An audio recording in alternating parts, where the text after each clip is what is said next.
hopefully, I won't lecture you, although this is an accident, I won't lecture you on AI. Hopefully you can see so much of it coming through recently in your, I don't know about you guys, but my inbox is flooded with AI. And half the time you find it hard to figure out which one gets real, which one's not.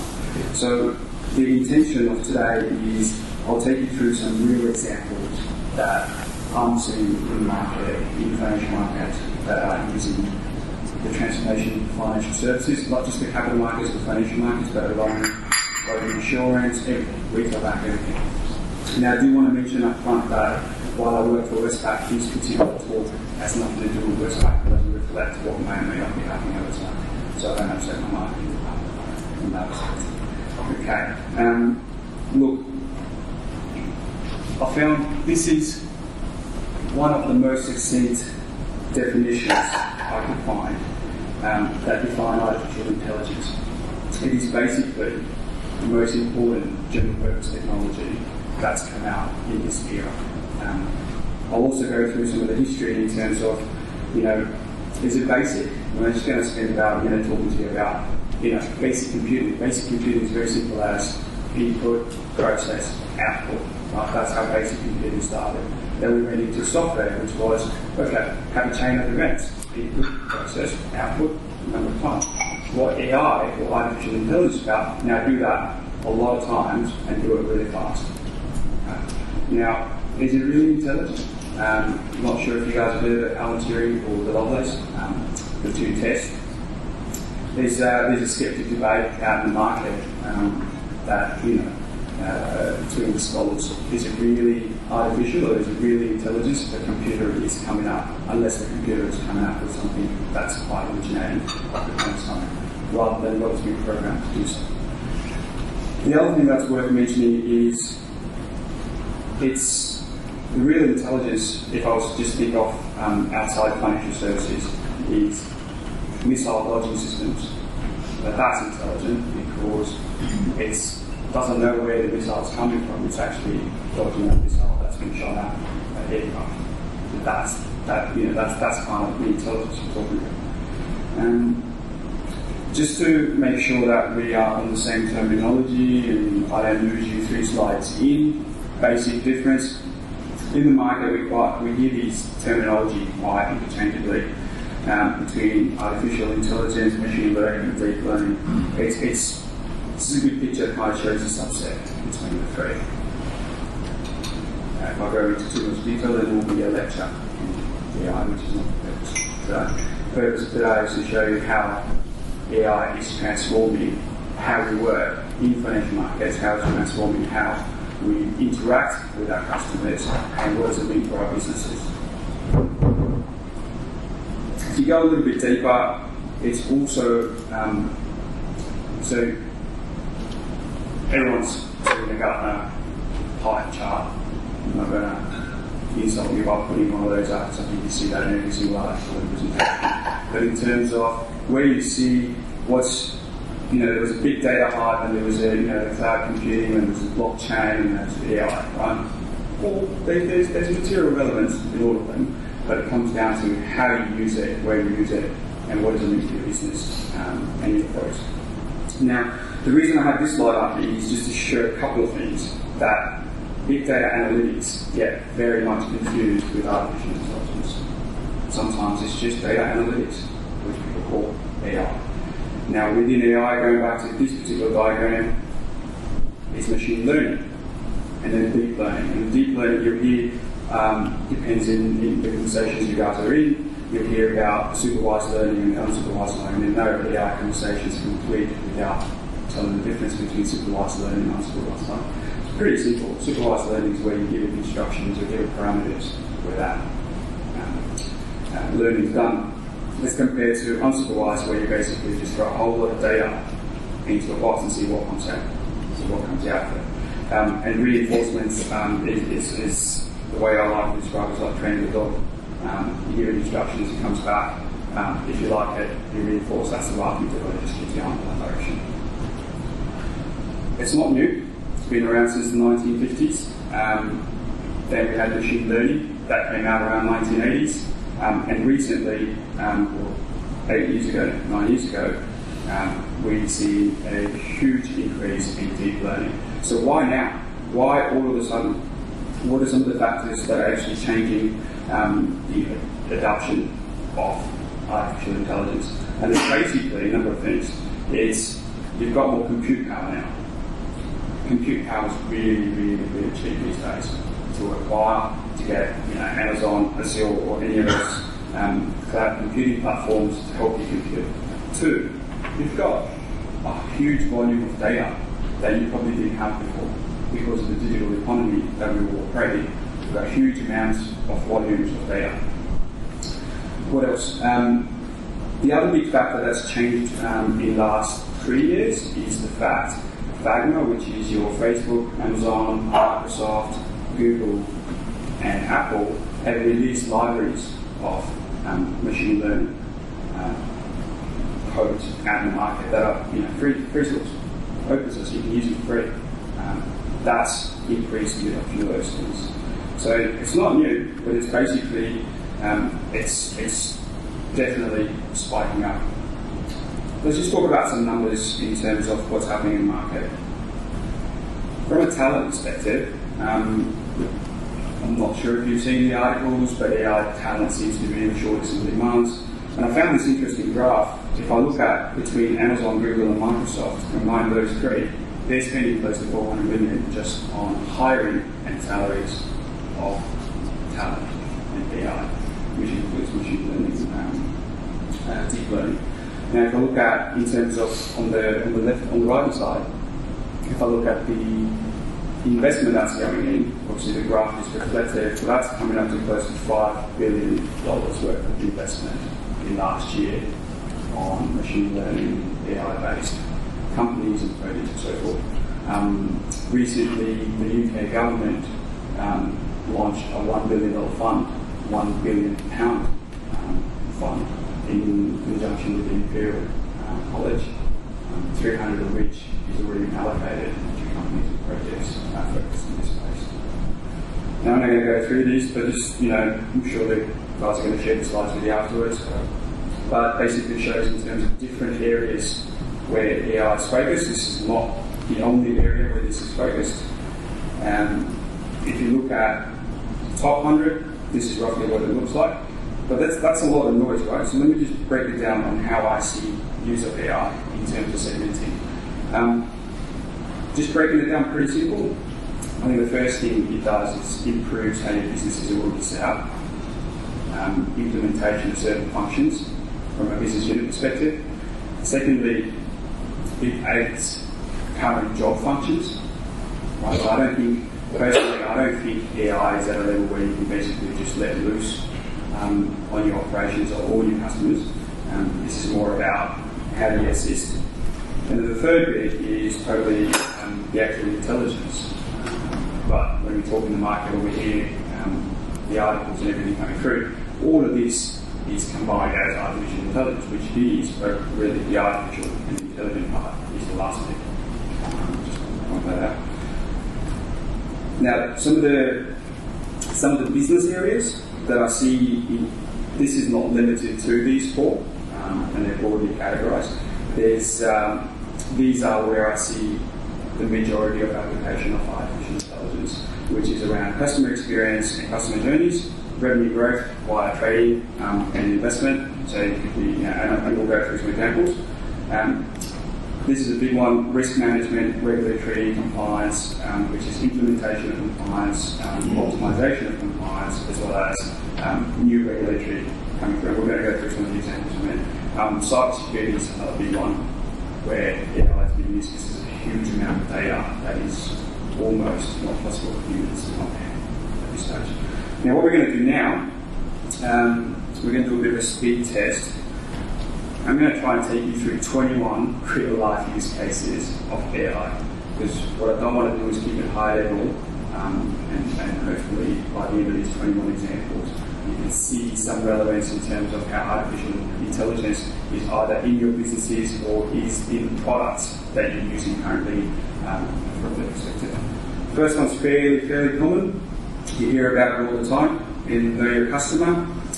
Image recognition. So if you sign up to one of the latest startups and fintechs, so I signed up to one of the car rental companies the other day, and their word for the thing was me holding my license and taking a selfie. And that's image recognition. Yes, it's aided by a human also checking, but it's only a matter of time where it gets smarter. It gets better. Facial recognition, you'll know if you've got one of the latest iPhones or Android phones, that's facial recognition. Yes, it's to unlock your phone, but it's also used to make payments. That's financial services. You're making payments through facial recognition there. We're seeing voice recognition not so much, but it's slowly coming into it where you're getting trading, voice trading apps and so forth. Credit scoring, again, access to a whole lot of financial information.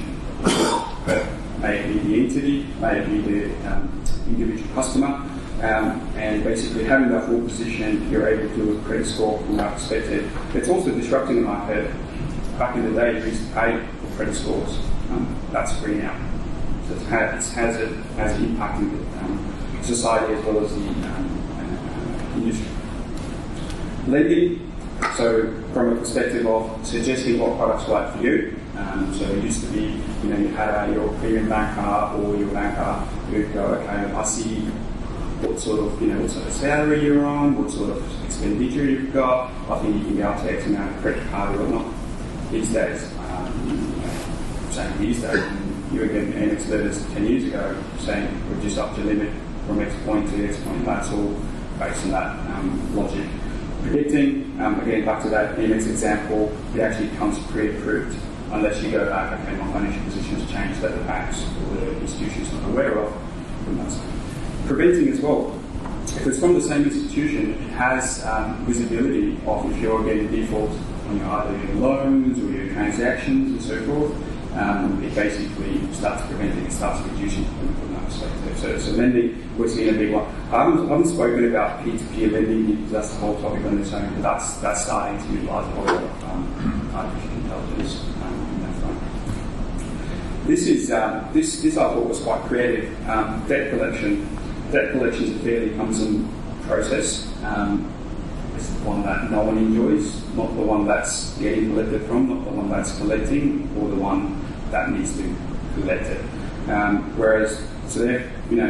It's how I like to explain it. It kind of humanises the process a little bit, so it's not as confronting. You're doing this via chat. You're not aggressive. When it doesn't replace the bouncers, if you have to send them out, but at the same time,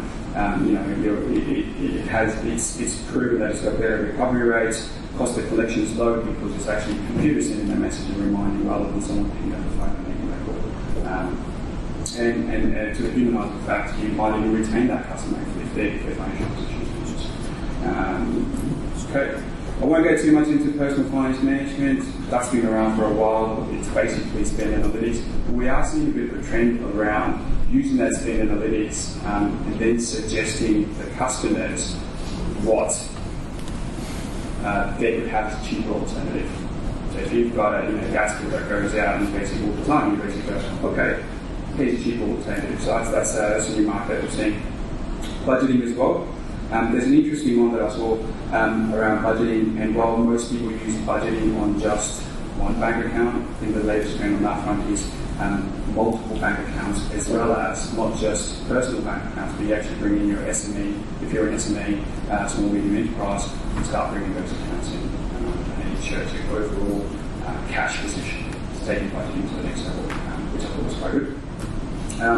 Portfolio management, won't get into it again too much, you're all aware of it, is around, when you go on Amazon and you select something and it shows you similar products, and that's based on your previous searches, or it's based on your previous history, it's a similar sort of thing. But then the next level is, based on those and based on the parameters you said, it actually starts making investments. Now, the thing about all of AI in common with all of these things is the fact that how comfortable are you with someone else making that decision with your money? If you're an asset manager, a wealth manager, or if you're an individual that's using one of these retail products, how comfortable are you? And And one of the things that we're seeing in the industry, especially on the AI front, is some of the products went full automation, and basically had to start pair it back and then start going automated again. So which was an interesting thing to note from that perspective. Kind of integrates into robo-advice. I'm sure you've all heard about robo-advice. Obviously, with pension funds, and with the other two, there's regulation in place where you need to say you make the right decision, how do you make the decision, and so forth. Pricing algorithms have been around for almost 15, 20 and more years in full form, but what we're seeing now is you're starting to see different parameters of data coming in. For example, how far is your insurance quote is to the rest of the market. You didn't have that information before, but if you now have access to all the different financial product comparison sites, you can actually use that data to see how well does your quote actually compare to the rest of your customers, for your customers. And you can actually then use it for either rewarding your customers or penalising them. Trading, again, one of the fairly well-tested use cases. What we're seeing now is it's one of those advanced use cases where we're seeing more and more automation going into that. So algorithms have been around for a long time. This is now about putting the new bits of information, fine-tuning them, and taking that automation a little bit further. There is concerns around the machine bias and ability to say how you came to that decision. We're discussing some of that before, and I think there's some discussion on it after this as well. But it's, how do you, because going back to that concept of input, process, output, and if you do that really, really fast, and if you're looking at 50 variables, then it kind of starts becoming really hard to see or trace back how did you get to that price, or how did you make that trade. So I think there's some limitations there that still need to be noted out. Research and publishing, fairly similar one. A similar one in a way that it's an advanced use case. It's about getting right data relevant data to your customers. We've seen that on Kindle and Apple for a long time, but in financial services, in terms of your market research, it used to be someone would sit there and send out the right information based on what your interests were, but you can easily now look at what's in your portfolio and you see what kind of market research is coming through and feed it through to your customers from that perspective. And it's not to say that's replacing humans, but it's saying it's freeing up the humans to do a more value-added job, more advice-based job from that perspective. The other one on that front is using natural processing languages, looking at email conversations or chat conversations and deducting what's the interest. If you're not having a conversation, we're talking about a particular equity or particular insurance product or whatever not, the software or the computer pulling out suggestions and sharing it with me for me to share with my customer. So that's another one that we're seeing come through. Now this is a big one. This is taking a fair bit of growth in last. It's been around. RegTech's been around for a long time, but it's really starting to grow. I saw a product, and you guys might use it, that could basically, after, let's call it, a few weeks to set up into your organisation, you could put through a regulation like MiFID, and you would literally turn it into plain English text in about 2 minutes. And we pay that now. When I first heard it, I was a bit scared. That's pretty quick. And the differential between that versus going through your traditional route was circa 5%. So again, aiding the job that already exists from that perspective and creating more value add from that perspective. So I thought that was pretty advanced. So that's your data ingestion, but that's not just limited to the new regulatory text that's coming out. It's also about all the speeches that get released, all the guidances that get released, and how does it filter in, and what does that actually mean. So again, in the middle, you've got the synthesizers, all in reason, And the other bit that we're seeing here is basically what do you do with it? That's with your normal cut, but do you turn it into a compliance plan? Do you turn it into a risk profile? Do you alert somebody, or what do you do? About mid last year, started seeing rise of companies that are also focused in this space on testing the effectiveness of the reporting. So not just, you might be reporting to one regulator for a particular regulation, you might be reporting to another regulator on a different regulation, but it's the same data. So how do you bring all that together and test the effectiveness of it? So I thought that was quite neat. Legal. Here's the negotiations. Can take somewhere from 1 week to 1 year, depending how you set up. That's getting pretty quick. There's market initiatives out there that are looking at that. Again, it's about looking at text and reading out what's relevant and what's not relevant from that perspective. Contract sales mergers. I mean, some of the magic circle firms these days, if they don't already do it automatically, you request, they will basically give you 2 quotes. One is full human analysed, whatever you get in, so if it's a HISTA or a contract, or is it based on AI with human supervision? We are corresponding. It's also having a big workforce transformation in the legal industry, legal financial services industry, because now all the new ones that are into the cycle of legal departments, they're not interested in actually sitting there reading contracts all day and finding the difference between 2 documents. They actually want to do a little bit more value-add work from that perspective. So it's kind of working hand-in-hand from that perspective. I'm sure you've seen this come through. Let's say Anserian, and there's a version of Google as well, just making voice payments through. Obviously, you give an instruction to make a payment and ask for a confirmation rather than just making a payment. Stock prediction. Again, we've seen this in, if you watch Billions, we've seen this in Billions, we've seen this before, where people use satellite imagery to work out what's actually happening with a particular company, that's in manufacturing and so forth for gathering information. But now, rather than a human zooming into a satellite, get computers to do that. So that starts to become, it's not the only decision making that happens, but it's a good data point that feeds into that conversation from that perspective to generate signals. Now, text sentiment and extraction. I mean, I'll put the most basic example here because we all have it on our phones when you start typing. Sometimes the emoji pops up, and that's basically a good example and the most basic example of text sentiment. Better examples are signals generated from the Twitter feed that happens around, that there's quite a bit that happens around crypto. Crypto market is impacted quite a lot by Twitter signal, text sentiment analysis of Twitter and signals generated from that perspective. Recently we're seeing a rise of, if you and I were having a chat around a particular trade, for example, on a financial services specific chat box, extracting the orders out of it and actually creating a ticket for you, and then it's up to you what you want to do. If it's a missed trade, you put it in the database as to why you missed it, or if it's a good trade, just see if you want to execute it. Right. That's a lot quicker and a much better conversation with your customer from that perspective. It's taking the manual work out.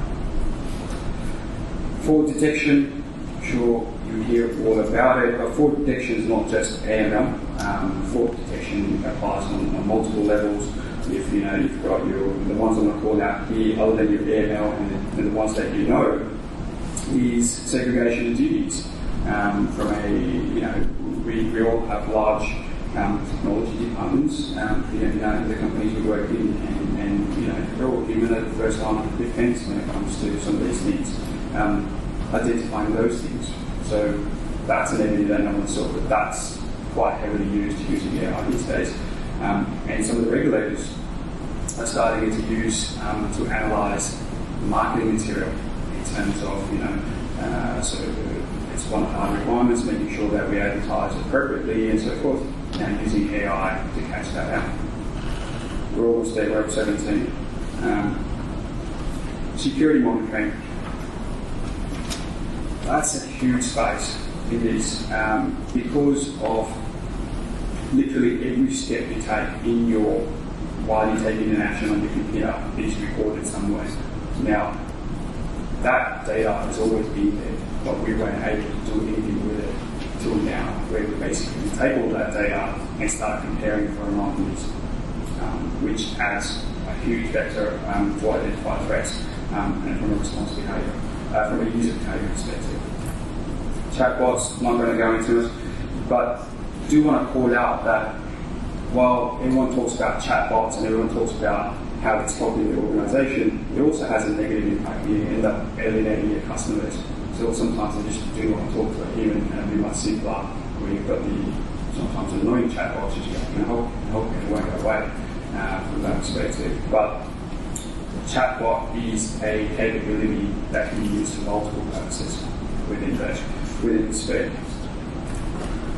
Now, I know it's financial services, but hiring is also a big part of financial services. And there's a recent, again, last, I'd say, 2 to 4 years, there's a huge uptake of artificial intelligence or machine learning in the hiring space.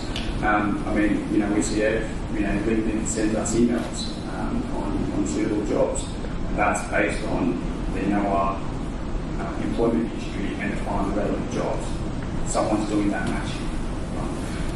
We've got recruiters use it, HR use it, and internally hiring managers use it, depending on how important hiring is and how your organisation is structured. But some of the use cases that we've seen come out recently are around reducing the bias. So leveling that playing field of the gender bias, the race bias, the colour bias, and all that sort of stuff. So it's reducing that bias. Whereas basically, one of the products I saw recently, it literally scrapes your company where you worked before, scrapes your name, scrapes all the things that can identify your creative bias, and it basically gives you 12 games to play, and every applicant plays that. So it literally took bias out of it in terms of being qualified for the next, which I thought was interesting. Personally, I might struggle with that a little bit just yet, but I see that that's interesting direction. Marketing sales, as I mentioned the Amazon example before, you look at looking at natural processing language to understand the customer needs better from that perspective, creating unique engagements, and also looking at retention trends. And the last one, we made it, is claims management, which is not often talked about unless you're directly in that area. But I think this particular capability will be able to help and add a lot in the claims management, rather than an assessor using it an assessor going through the process and assessing the claim based on previous claim history, based on if there's particular events happening in the area where the claims come from. This capability is able to take that assessment at least halfway. Right.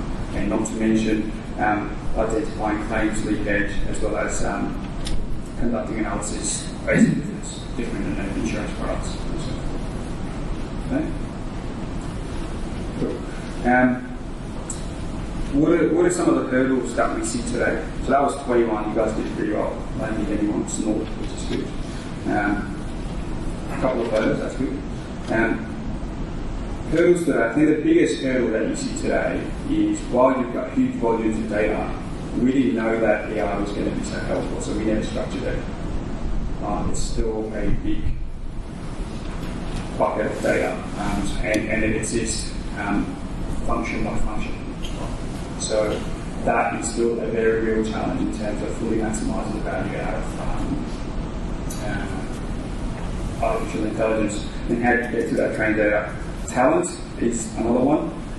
Just want to mention one thing, which is seeing the market that you've heard AI talent shortage and machine learning talent shortage. I mentioned it, but there's also this other role called data scientist. And half the organisations don't actually understand the difference between the two. What they do is they hire see a couple of notes. You hire a machine learning and an AI expert, and you go, right, I've got these buckets of data, can you do something with it? And the guy's like, no, well, I can, but I'm just going to end up becoming the data guy, right? Which is fairly frustrating. And it's, I think I read somewhere it's actually, while it's the most paid job, and we saw that in the charts earlier, it's also one of the most dissatisfying jobs, because you learned all this smart stuff, and you wanted to create artificial intelligence, you wanted to create good insights, but you go into the organisation and you end up cleaning the data, right? And they get used both ways. So I just thought it was an interesting back point. The other thing that I see as a hurdle is, depending on where it stems from within the organisation, it turns out to be, oh, I've got this new shiny toy.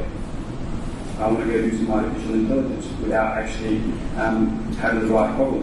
We saw a lot of that. I mean, I saw a lot of that on blockchain. It's like, let's use blockchain for it. Let's use, like, literally, I think, last 2 years it's died down now, thank you. But it used to be, for any problem you have, let's use blockchain for it. It's like, well, you can easily quite solve it. Blockchain has a different purpose. And I think blockchain is still going through the maturity, but back to AI, it's important that you identify the right problem in terms of what you want to solve.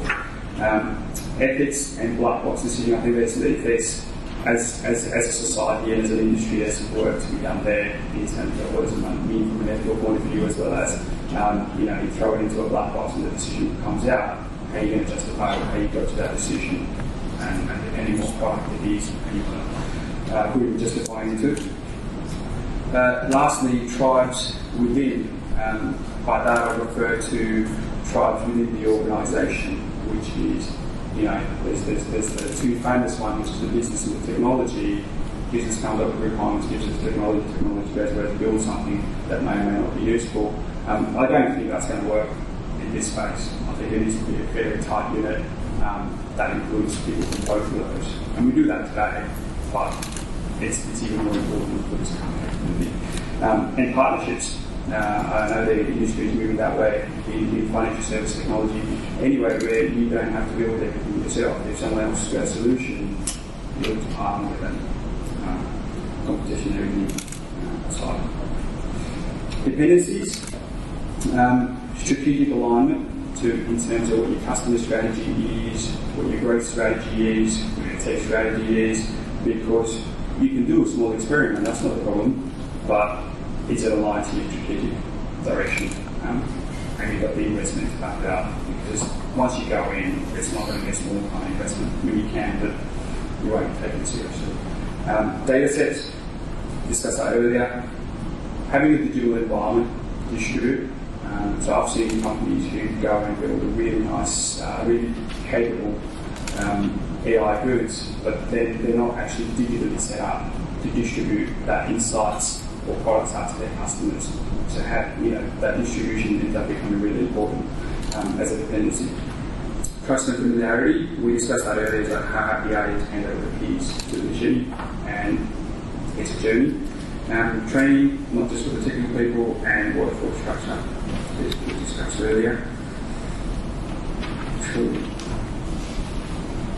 Practical steps forward, if you wanted to, as yourself or as an organisation or even as a team. You need to start small, like anything. Identify that problem, make it problem-based. The reason I say start small as you can, because there's a good chance you'll have to clean the data or structure that data to get to that answer. Having said that, even with siloed data, you can partner with a BTEC and you can, or do a proof of concept with a BTEC in like 4 to 12 weeks, you'll get a reasonable outcome. So it is possible if you want to experiment from that. Again, I mentioned it earlier in terms of AI as a service with Facebook, Amazon, Google, Microsoft and Apple. They have huge libraries available that you can use to plug and play if you've got teams that are way inclined and creating some time for them to experiment. And plenty of training is available for free on MOOCs like Westpac and edX. That's me. I'm early, so questions? So you work for a bank. What's the priority for Westpac? What's the motivator in this space?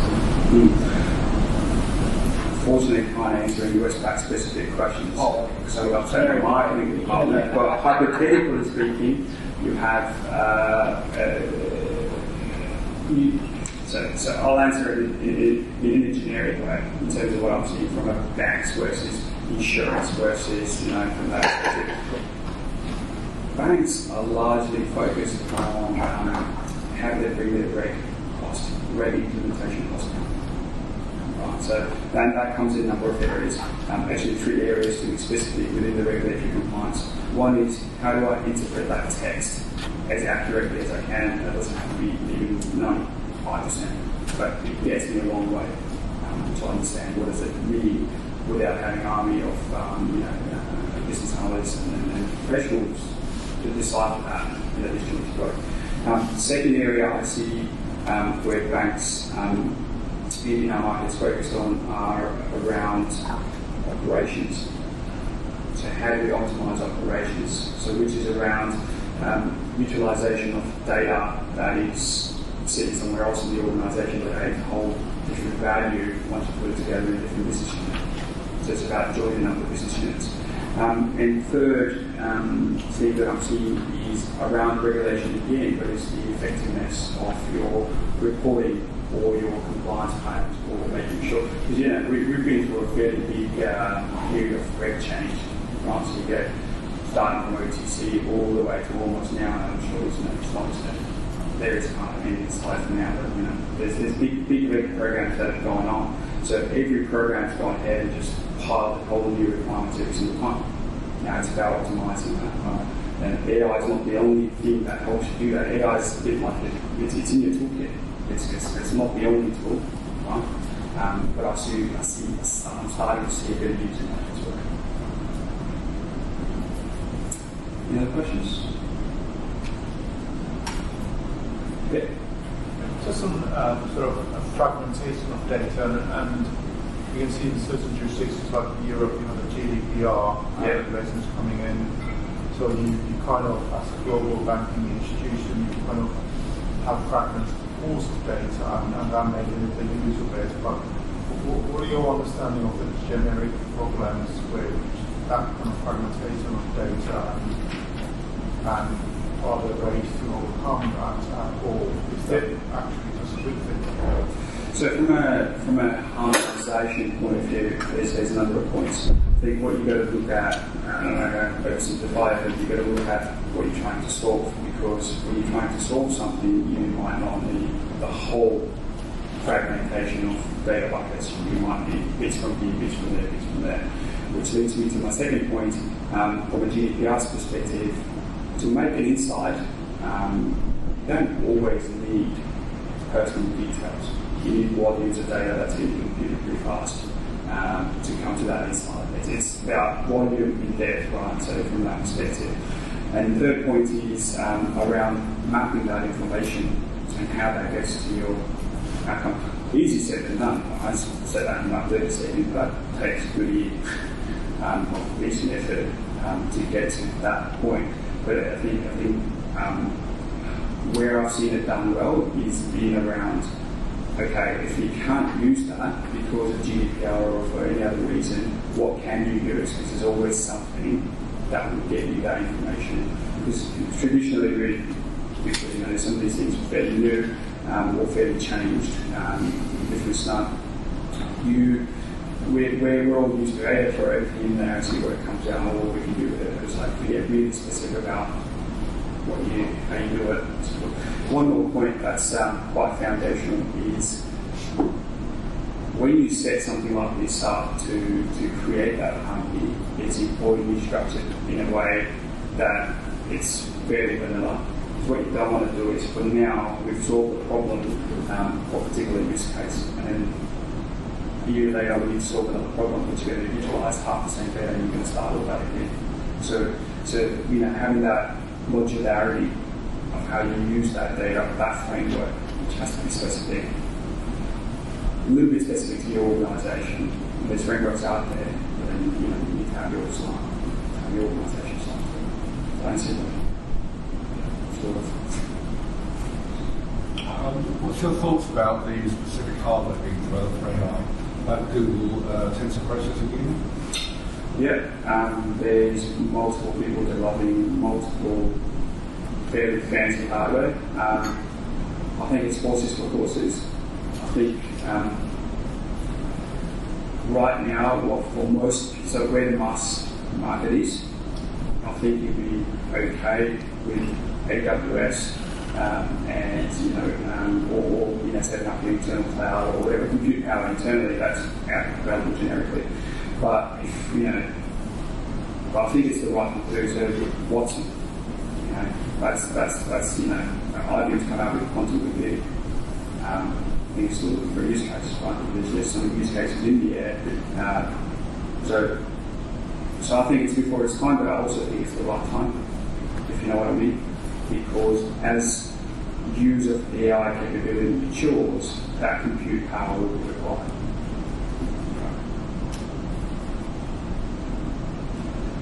The other question? Yep. Yeah, you talked about possible use in risk management, regulatory, and compliance. So I would see the compliance part, compliance to regulatory requirements, for example. Can you develop a bit further on the risk management part? Yeah. So I actually had a slide on risk management, and I took it out because at least half the slides are actually about managing risk. So your credit scoring, your prevention, so anything that wasn't customer growth or revenue growth or customer experience were pretty much from a risk management perspective, because you're actually reducing the risk. Not the way sometimes you look at risk in terms of what's the particular risk with this project or with this regulation or with this particular business unit, but there's literally risk in every single thing that we do. And if you go back, there's risk reduction reflected in all. So that's a good question. But do we have use in market risk, for example? Say that again? The use in market risk, because this one will be more credit risk type. Yeah, and it's also fairly advanced use case on that front, because algos on the market risk front have been around for a long time. In terms of how it's used, it's a little bit longer conversation. Happy to discuss that over the drink after the event if you want. If you want people to sleep on market risk. Question? Yeah, so you mentioned one of the hurdles as talent. So according to you, who is the right talent in the industry at the moment for AI? It's a deep question. According to me, who's the right talent, and it depends what for, right? So for artificial intelligence, it comes down to where your organisation's at. If your organisation is one of the tech giants and basically are charging on big AI capability or acquisition challenge, then you don't get it. I mean, I don't know if you don't see many job adverts for artificial intelligence engineers, because what's actually happening is that the tech companies are going straight to universities and recruiting not just the second year onwards, but also the lecturers to come in and work on that front. I was in a very reputable financial services company 2 months ago, and their head of AI was a chief professor from a really French university in Geneva. So that's his first corporate job, by the way. So there's all sorts of lateral recruitment going on in that front. Okay, cool. Thank you.